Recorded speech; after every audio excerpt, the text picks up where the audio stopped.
तो ये जीशान पोजीशन साहब, लगती है अगर ये मुझे। फिस्कल ईयर एंड होने तक कोई 850-900 अरब के खसारे में हम रहते हैं और फिर नए बजट की तरफ हम जाते हैं, तो वो जो इस वक्त जिन ख्वाहिशात का इजहार इस वक्त हमारे फाइनेंस मिनिस्टर भी कर रहे हैं, उन्हें भी अब एहसास हुआ है कि सैलरीड पर्सनस पर टैक्स बहुत ज़्यादा था और अगले बजट में हम रिलीफ देंगे, तो वो फिस्कल स्पेस क्रिएट हो सकेगा? इस रिलीफ को हम सैलरीड पर्सनस पर से टैक्स में थोड़ी कमी समझें, या फिर जो अब उनके लिए सेट कर दिया गया इस वक्त एक बार वो वहीं पर रहेंगे, यानी बढ़ाया नहीं जाएगा टैक्स और वो सेम इस वक्त कंडीशंस रहेंगी उनके ऊपर?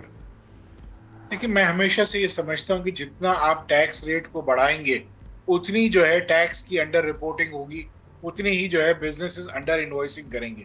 सैलरी टैक्स पेयर के लिए प्रॉब्लम ये होता है कि वो अपनी इनकम को या अपनी सैलरी को छुपा नहीं सकते, और वो जो है उनको टैक्स कट के मिलता है। तो उनको अगर ये रिलीफ ना दिया गया तो उनकी तो टेक होम सैलरी वैसे ही बहुत कम हो गई है।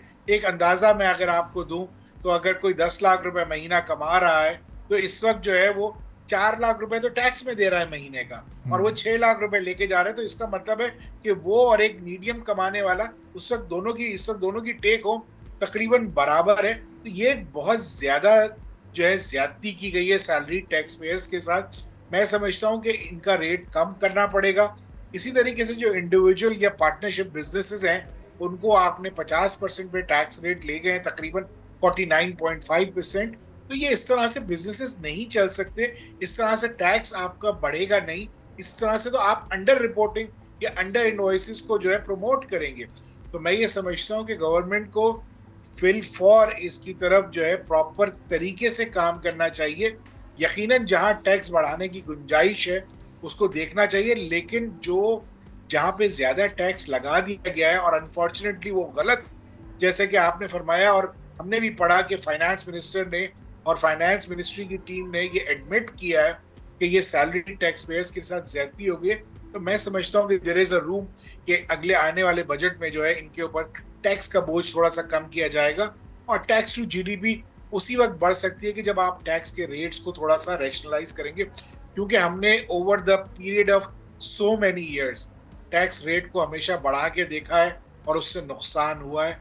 हमारा रियल जो पोटेंशियल है वो हम नहीं कलेक्ट कर सके। मेरा ये ख्याल है कि इसको इस वक्त टैक्स रेट को कम करना जो है वो ज़रूर सोचना चाहिए।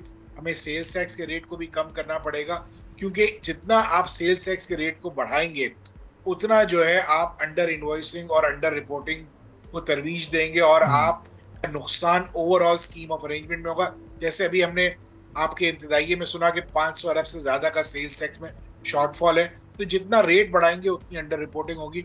मैं समझता हूँ कि गवर्नमेंट को इस पर सीरियसली थिंक ओवर करना चाहिए कि आने वाले बजट में हम किस तरीके से आगे जाना चाहते हैं। हम इसी तरीके से लोगों को या बिजनेसेस को बंद करना चाहते हैं, या हम प्रॉपर टैक्स पोटेंशियल जो है उसको हासिल करना चाहते हैं। मैं आपको अगर एक छोटा सा भी एक स्टार्टलिंग फैक्ट बताऊं, तो एफबीआर की ईयर बुक मैंने पढ़ी।